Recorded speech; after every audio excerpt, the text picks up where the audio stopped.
Hello, good morning. How is everyone? You have water, coffee, you're all set. I'm excited to introduce these two gentlemen. First up, we'll have Earl Nottingham. He's considered one of Texas's preeminent photographers. He went to the Institute of Atlanta and earned a Bachelor of Science degree in photography from East Texas State University. He was a freelance photographer for a few years, and then for 25 years, he was the chief photographer for the Texas Parks and Wildlife Department. He retired last year. And his book, Wild Focus, 25 Years of Using the Camera as a Tool for... Wait, that's not the name of your book. Your book is Wild Focus. and it came out last year. And it's for sale here, I'm assuming. He'll discuss what he learned, what he saw over those 25 years behind the camera, and how it plays an important role in communicating the many facets of being a good steward of outdoor Texas. And next up, I'll have Wes Ferguson, who I had the pleasure of working with for many years with Texas Monthly.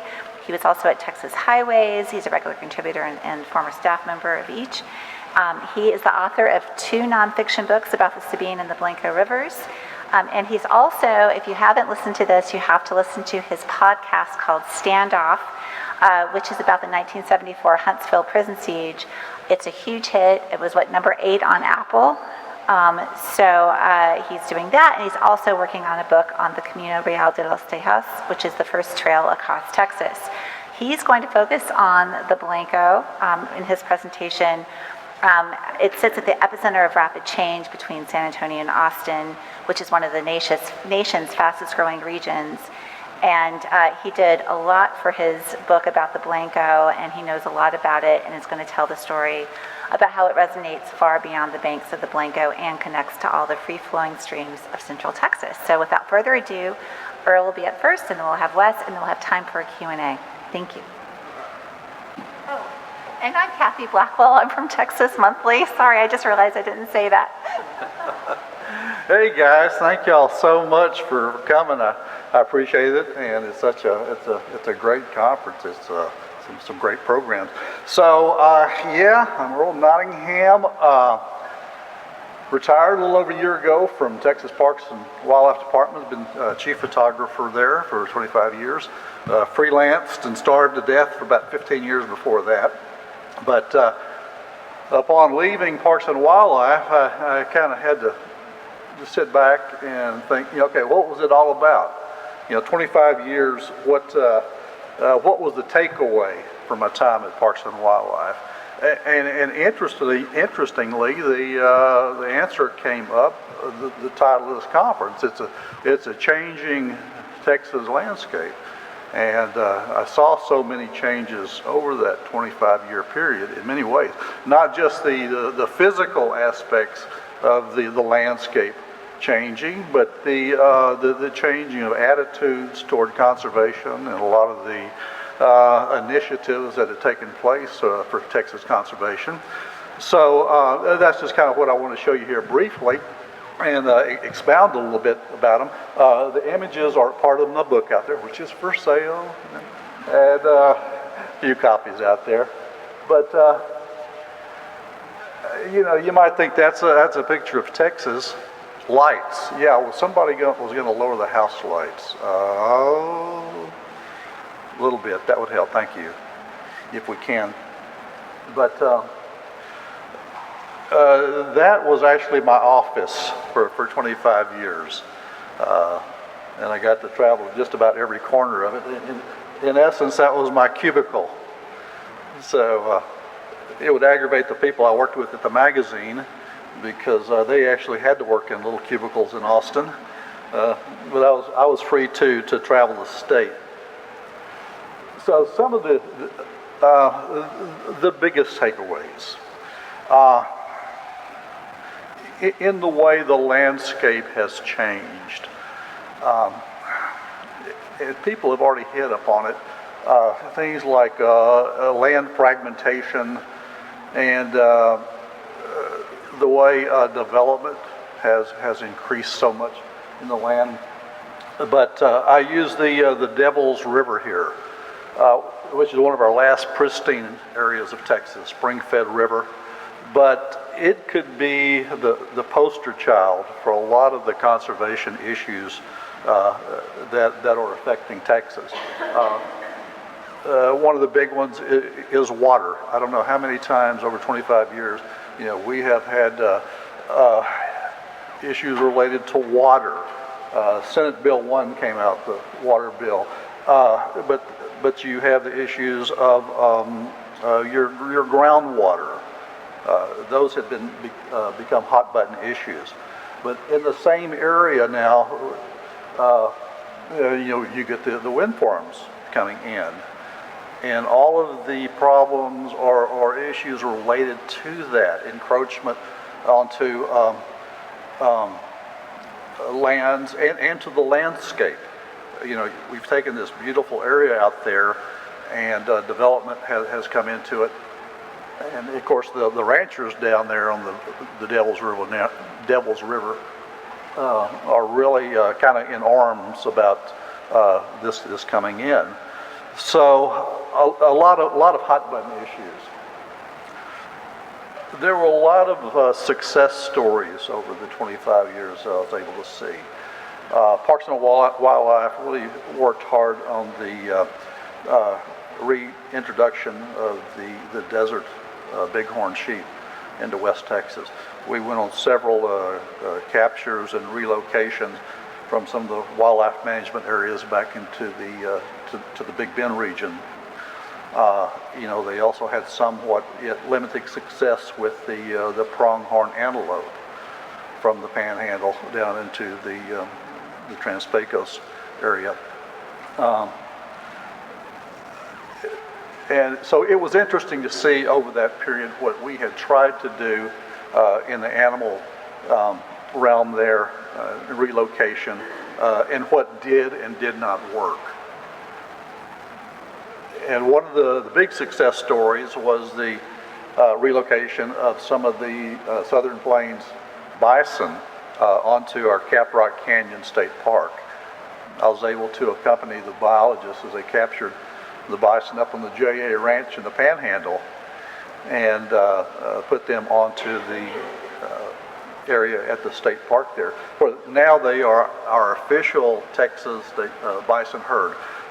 Supposedly they were the purely genetic or had the pure genetics of the Plains bison herd. And it's a real pleasure to be able to go and to kind of see them back in their natural area. They're free to roam that whole area, and they're doing quite well. South Texas, again, it's a poster child for a lot of the issues that are affecting conservation in Texas. Audubon's Oriole and Green Jay down on the Santa Clara Ranch just out of Edinburgh. South Texas, and I sat in on the program here a while ago about the ocelot. South Texas is such a crossroads in so many ways. You've got some tropical environment there along with our North American environment. So it's a crossroads of wildlife from the tropics, North America, but then the culture also. And we see again the issues with land fragmentation going on down there. This Santa Clara Ranch, the owner, Beto Gutierrez, has turned it into a photo ranch. And it's basically just a small, several acre postage stamp of habitat among agricultural area. If you look at an aerial photograph of it, you've got plowed fields as far as you can see, other than Brownsville, Harlingen. But this one little postage stamp of habitat, and more, that's all the habitat you're seeing. But he has turned lemons into lemonade by making it good wildlife habitat, and it attracts photographers. So it's a wonderful place to photograph, but again, it's a microcosm of a lot of the conservation issues that affect Texas. Over the 25-year period, the agency made big efforts to start including people who traditionally don't enjoy the outdoors by providing programs, educational programs to get people involved. Historically, folks did more things outside, hunting, fishing. Hunting licenses have, gone down. People don't hunt, they don't fish as much anymore. We've become more of an urban society. So it was a pleasure to see the agency make some great innovations and efforts through the years to gain new constituents. So the down part of being a photographer for the agency was shooting things like this. We saw quite a few wildfires over my 25-year period, and more toward the end. Bastrop State Park here, that poor park just can't seem to catch a break. It's always catching on fire. And those beautiful, majestic old pines, they're gone. They can replant pine trees, and they have done, but it's going to take a lifetime for them to get back to some height. But my job as a photographer, it enabled me to, as somebody said, to get behind some of those doors that say "Do not enter." We could go beyond fire lines and document these things. So it was a sad thing to do, but the job was to get the image out to the public and show them what actually goes on. Drought. That was a big story over a 25-year period. It seemed to be getting worse and worse. This is up in San Angelo, and it's a very sad and humbling thing to see these situations where a complete lake dries up. But again, trying to use the photograph to disseminate to the public that, hey, this is what it's really like. And more, we went to hurricanes, seems like. I was able to accompany our game wardens on search and rescue missions during hurricanes. We did Rita, Ike, Harvey, and we actually even went to Hurricane Katrina. It was the first time that Texas game wardens had been asked to go across the border to aid other state agencies. So I remember, like everybody else, when Katrina hit, you're watching your TV and you're seeing, people up on rooftops and in coliseums and things. And I remember thinking, that's a sad thing to see, but the photographer in me, the photojournalist, sure would like to be there. Well, right after I thought that, I got a call from the head game warden. Hey, we're going to Katrina. You want to go? Duh. But that was a very surreal situation. But in the case of Harvey here, we were able to see, the devastation that seemed to be increasingly happen. Now, I'm not going to get into, weather or climate, but I do know, and what I could see over that 25-year period was more and more development was being devastated. And a lot of that was because they're developing more and more in these lower flood-prone areas than they ever had before. So maybe the lesson is, don't develop in those areas. I don't know. That's not my call. But we saw quite a bit of devastation like this. Also, from a technical camera aspect, the drone had proved to be a great tool for documenting everything I had to photograph. Texas is a big state, and the drone or a higher elevation photograph is a perfect tool for documenting or illustrating a lot of the things that happen in Texas. Everything from a beautiful landscape photograph to something like this. Again, low-lying residential areas around Rosenberg during Harvey. don't know how many times I photographed, people being rescued from beautiful residential areas. And again, it seemed to happen more and more frequently. So, another thing I saw over the 25 years was, in many ways, more and more people are enjoying the outdoors, where they're not doing the traditional things. They're doing new things, kayaking, boating, rock climbing, just the new and different things. And so we tried to address a lot of those new, what we call our new constituents also. And it's hard to keep track of all those new constituents. We love our Texas lands. Mostly referring to our state parks, but we love all of our land. The big figure running around is that 95% of Texas is privately owned. We have very little state or lands that people can go out and enjoy. One of our former executive directors said, if it's going to happen in Texas, it's going to happen on private lands.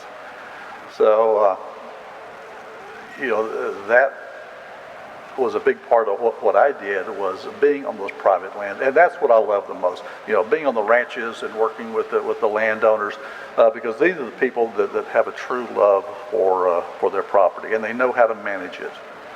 And increasingly, they're knowing how to manage it. You put in new conservation efforts. It's not just running cattle and sheep and, farming anymore.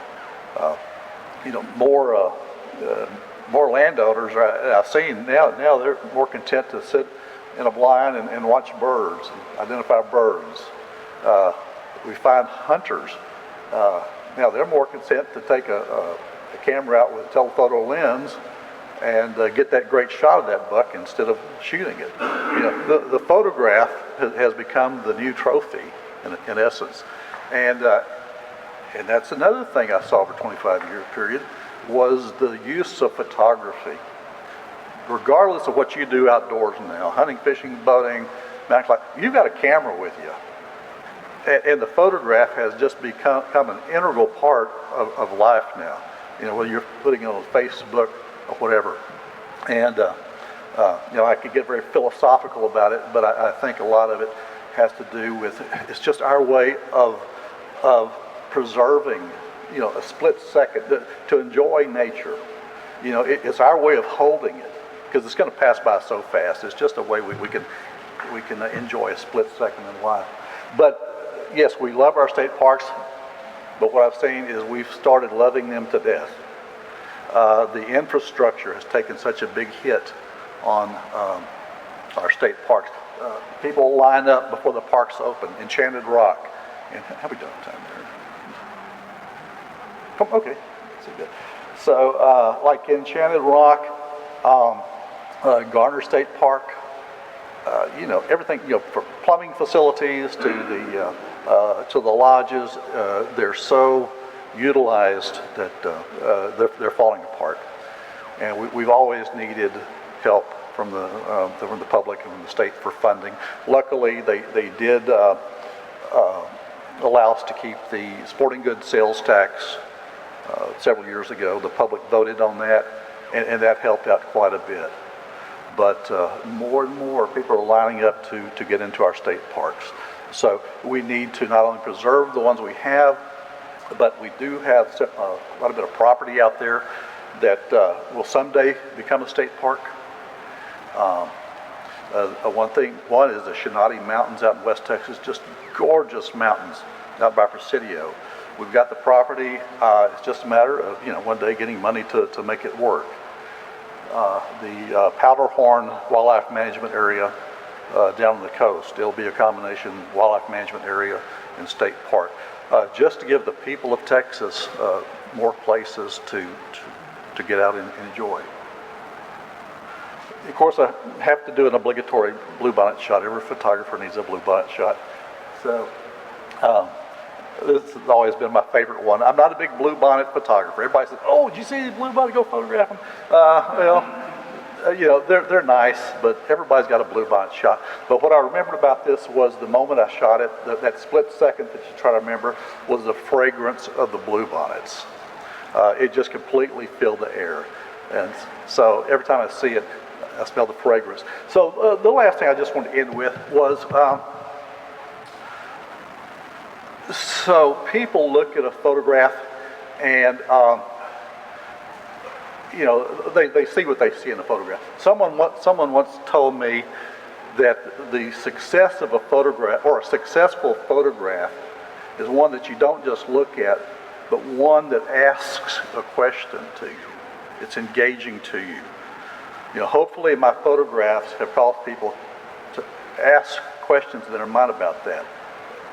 And more importantly, and to this conference, my photographs of conservation Texas should cause people to ask questions about Texas and conservation.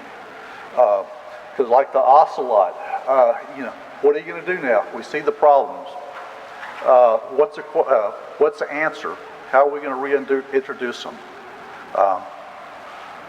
So what are we going to do about these beautiful things in Texas that we see? How are you going to preserve them? And what's their future? And that's all I've got. Thank y'all.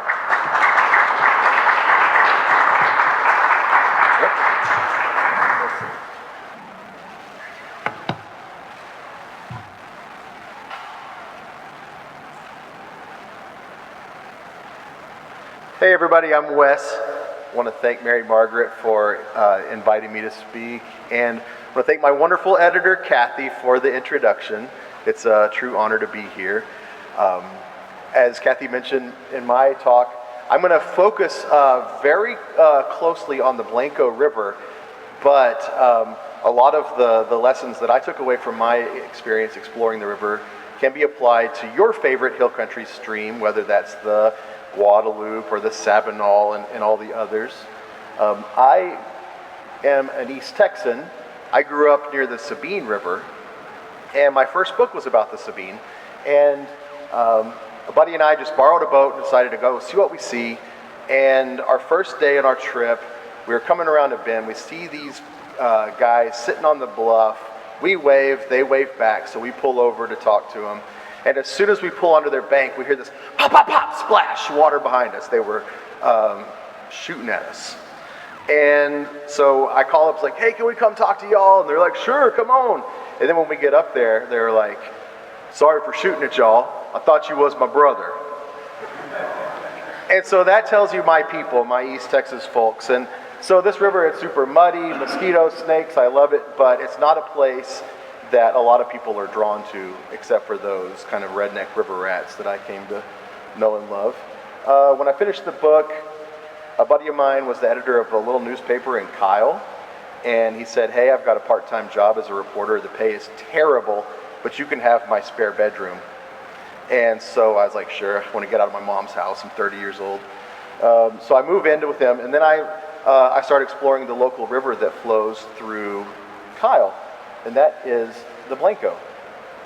And here you can see the path of the river.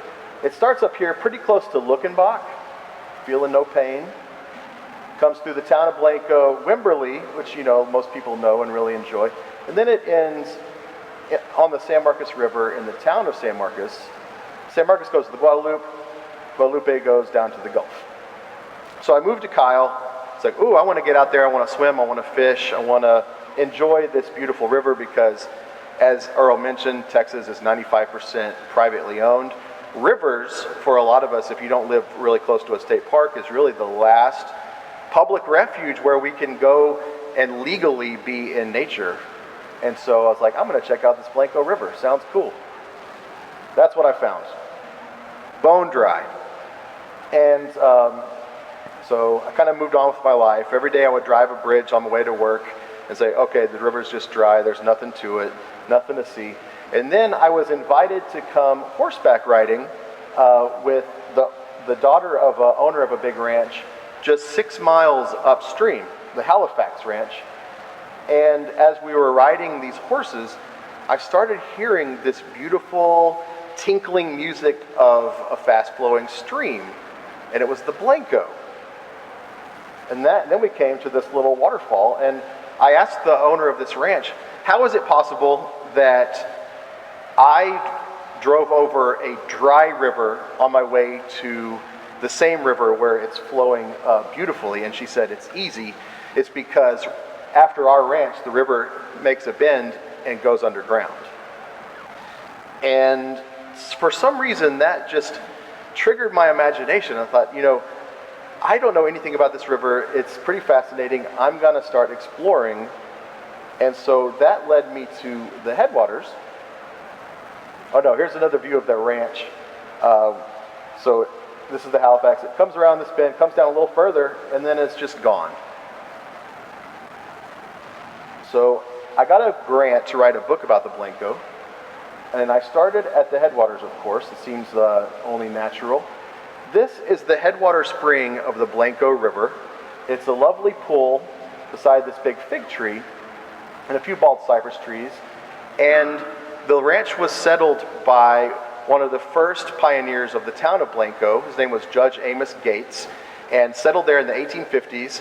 And he said that every time he could hear a rooster crow, it was time to move further up the river, trying to get away from the neighbors. And eventually he got to the headwaters and he ran out of space. And he planted all these big bald cypress trees. Oh yeah, and so the river, I'm gonna back up. I'm getting out of whack a little bit.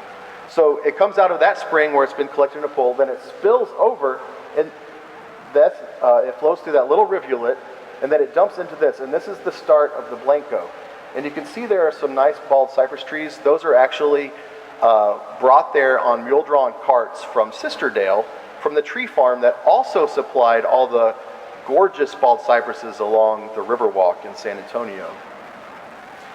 So from here, the Blanco, of course, flows downstream toward the town of Blanco. This is called Pell Falls. It's one of the first landmarks on the river. And one of the most interesting things about it, so you can see this little waterfall here. When the water's flowing well, you got this full waterfall down into this very deep swimming hole.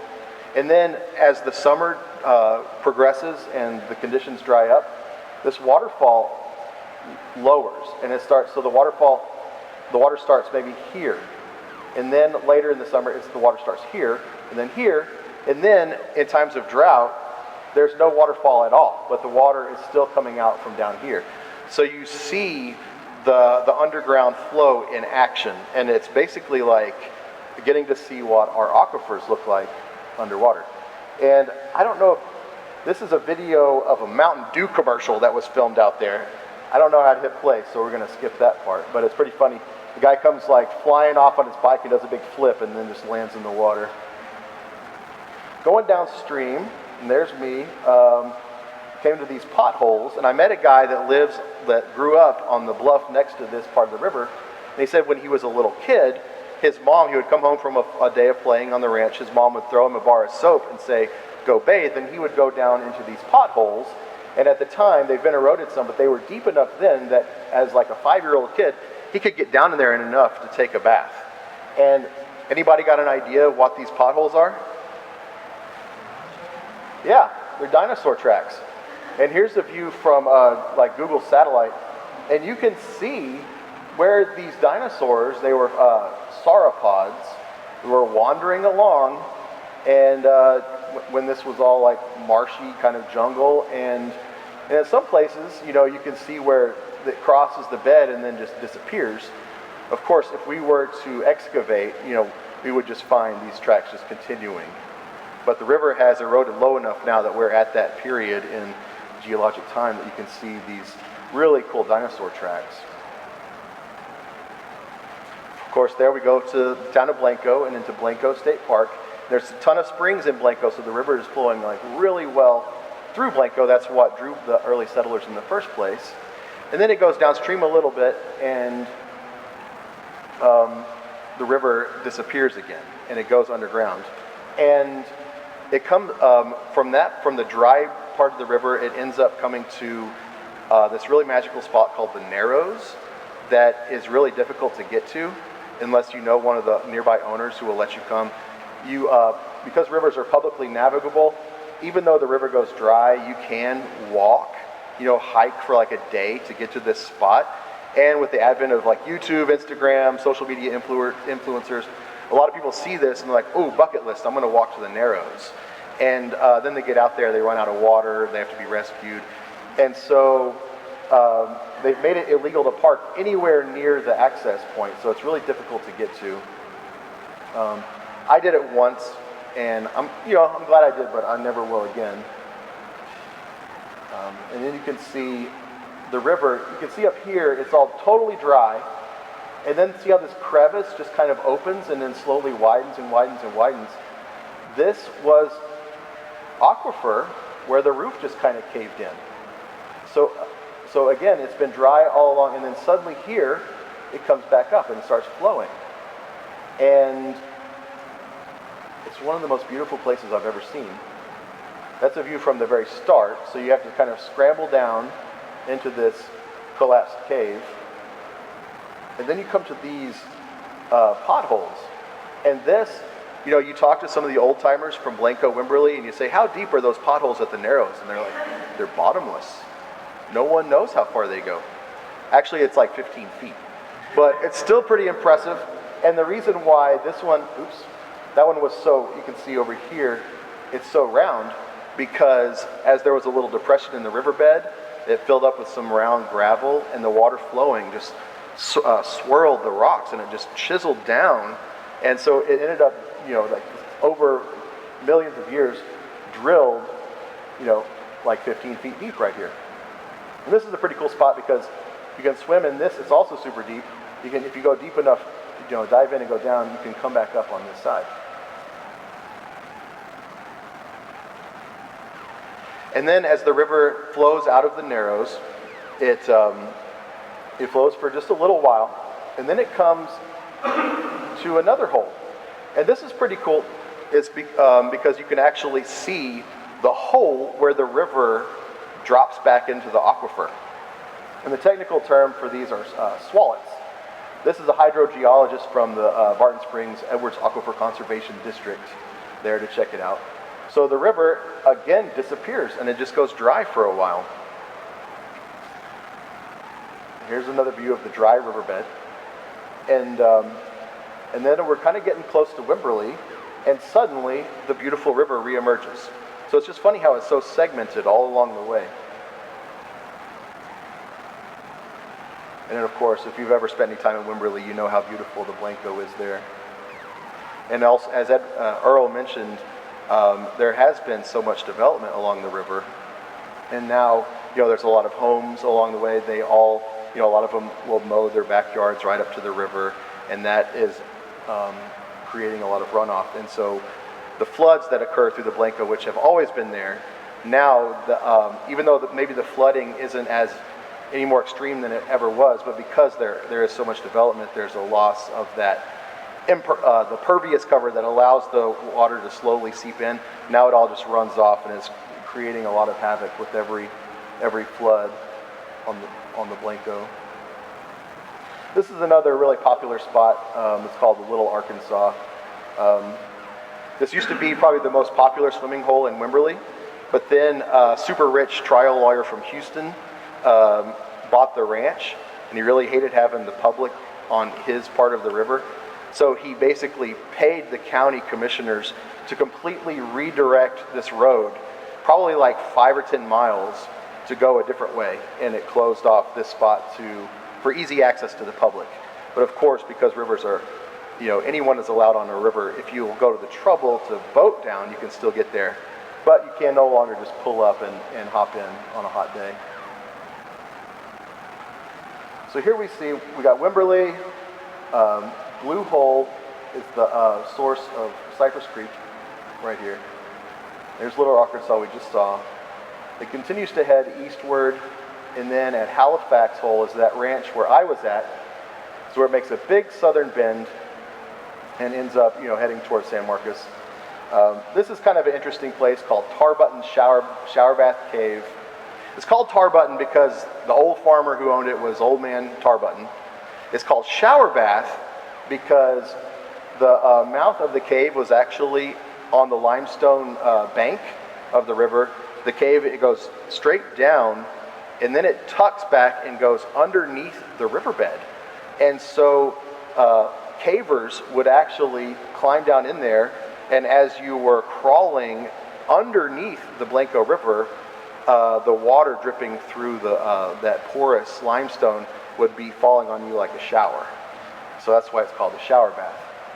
After the horrible Memorial Day 2015 floods, it kind of filled in. So when I went out there, I was unable to find that spot. So this is also the Blanco River from the Halifax. Remember how I mentioned how they said it kind of comes around a bend and then it just disappears? That's what we're actually seeing right here. See how it's kind of swirling like you flush, the toilet? That's another one of those holes in the river, a swallet. And there's so much force that it actually swirls like a drain. And these hydrogeologists who study the river were pretty curious. I wonder where all this water is going. This spot is only 5 miles from the headwaters of the San Marcos at Spring Lake. I think it's the second largest spring in North America. So they had a theory. I bet, this water is all just flowing to Spring Lake, and that is the source of the beautiful San Marcos River. But they wanted to know for sure. So they got a big old bucket of dye and stirred it up and dumped all of that into that swallet. And as soon as the dye dilutes, it becomes invisible to the human eye and odorless, but they're able to detect it using electronic meters and readings. And so as soon as they dumped all this dye into the swallet, they started monitoring all the homeowners' wells in the area, and testing. And so they were able to chart that dye as it flowed through the aquifers underground. And what they found out kind of blew everybody's minds. So here's the Blanco, and here is that swallet. It's called Johnson's Swallet at Halifax Ranch. And everyone said, okay, it's probably going down here to San Marcos. That's the most obvious. It's like 5 miles. They found the opposite. It actually goes north, and it ends up at Barton Springs, the beloved historic natural pool in downtown Austin.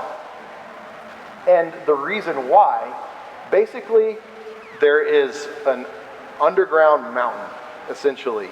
And so when the water falls in, it just runs downhill. And it's because it's flowing through the aquifer, but it hits that impervious mountain underground, and it all just flows down. So instead of going a few miles to San Marcos, it goes like 20 miles up to Austin.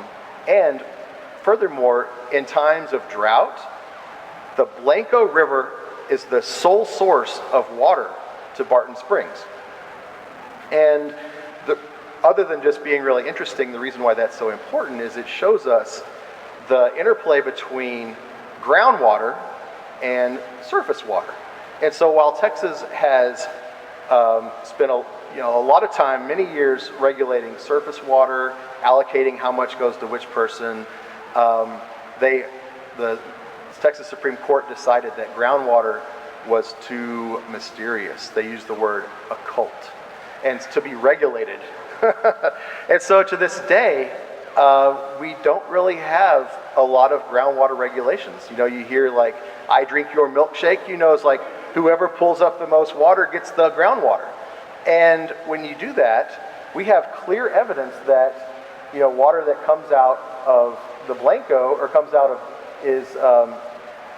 of the aquifer is negatively affecting Barton Springs, which, if you've ever been swimming there, it's really cold and really fun.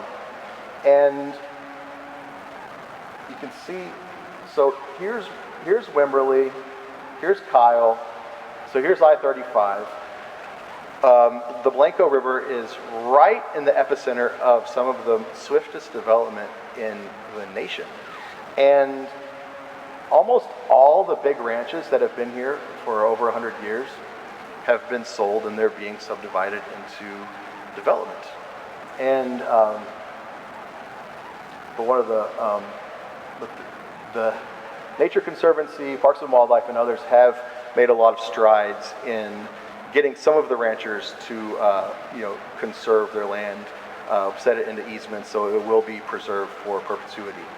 And so what's happening on the Blanco is also happening at all those other hill country streams. And so there's hope for our children and our grandchildren to continue to enjoy and swim and fish in the hill country. Thank you.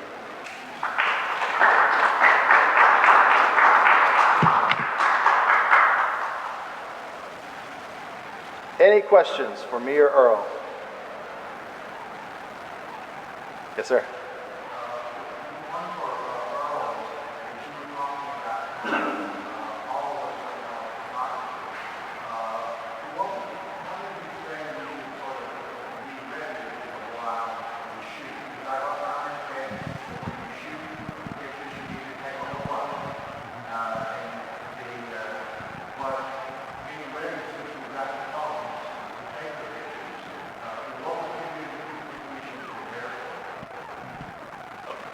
Okay.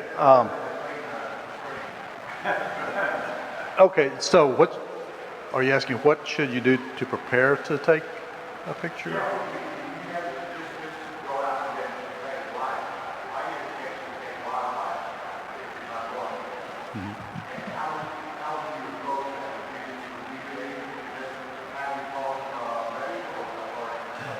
Okay. What do you do to prepare to take a good photograph?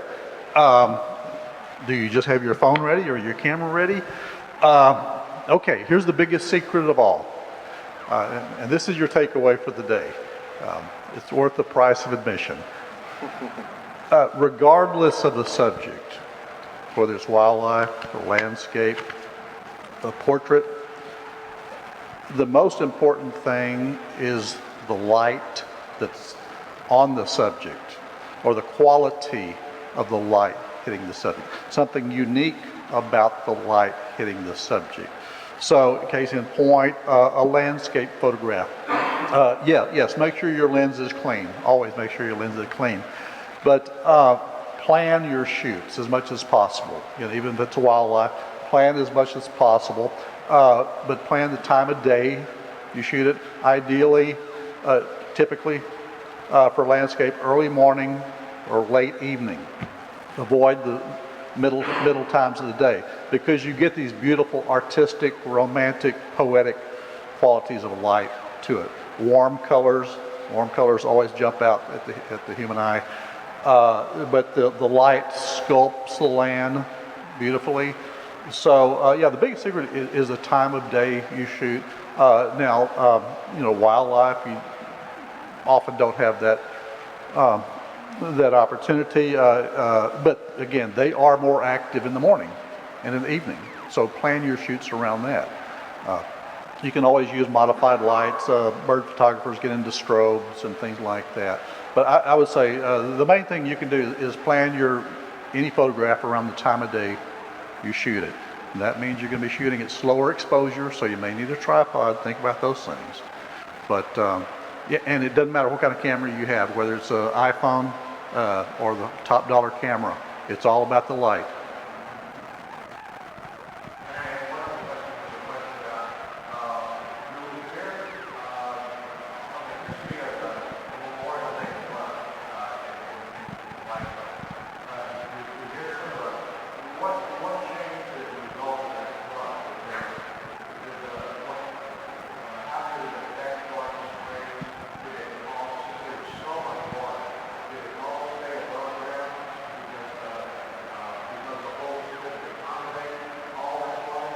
Well, the aquifer in the ground was already super saturated before the flood, and that's why one of the main reasons there was, so much runoff. So it didn't lead to less water going to Barton Springs, but it did exacerbate the runoff and the terrible flooding. And then after the flood, there was heroic effort to get property owners to change their their property management of those riverbanks. And so when I mentioned how there was a lot of like, you know, St. Augustine, beautiful lawns, like right up to the river and then it stops. So there's a lot of landowner workshops to try to get people to allow some of that natural brush that had washed up to stay, creating these kind of, you know, berms that would protect the trees that were growing up, and then also slowing down a lot of that runoff, because that was a way that nature kind of took care of itself for, you know, long before we got here.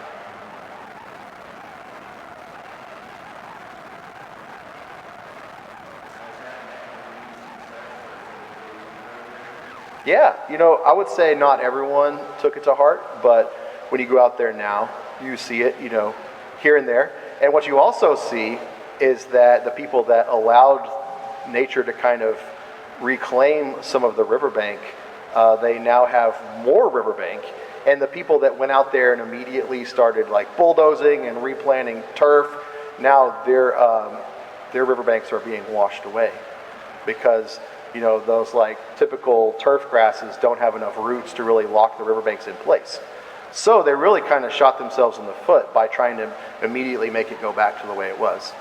And I hope that, you know, it's so obvious when you just are like out on the river to see who did it right, who did it wrong, that maybe some others will learn from that example.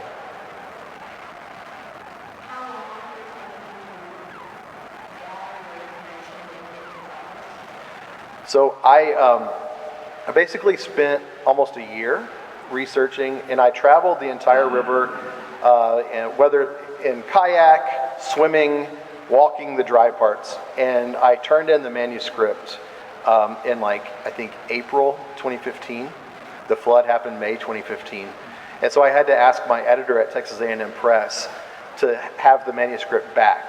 And then I spent another, I think like 3 or 4 months reporting on the flood, the aftermath, and the recovery.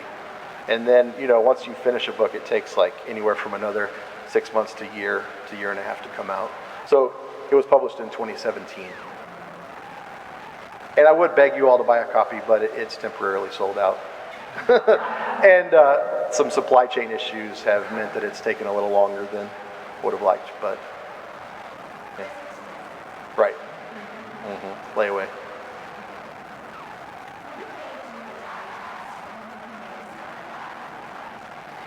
You know, that was, I think, so if I was doing the reporting in 2015, it had only been a year or two before then.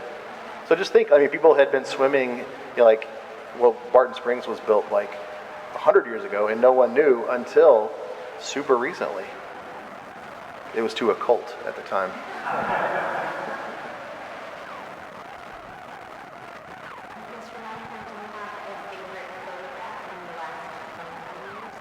The question is, do I have a favorite photograph in the last 25 years? No. I haven't taken my favorite photograph yet. I'm still looking for that one. Yeah, I guess they've all sufficed, but I don't know if there is a favorite photograph, but I'm going to keep looking.